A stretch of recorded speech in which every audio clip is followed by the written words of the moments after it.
How you going, guys? Just want to do a bit of an experiment here.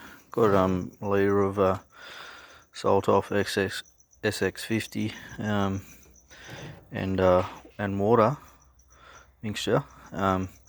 Basically going to leave these in for a week and then see how they come up.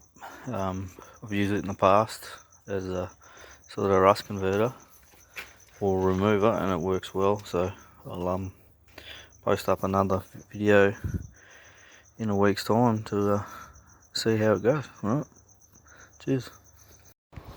Alright guys, it's been about a week since I've put this in SX50. Open it up, see how they look.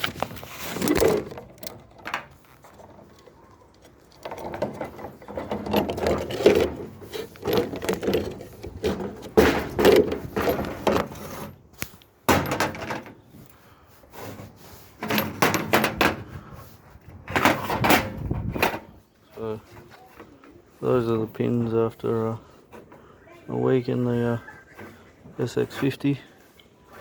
I'll give them a wash and see how they turn out. Alright, that's the pins all washed up. So except for some deep rust, I mean they're all back to bare metal really. So a week in the salt remover does the trick. Alright, so I imagine if you put that through your internals it'll get any corrosion out. Alright, cheers.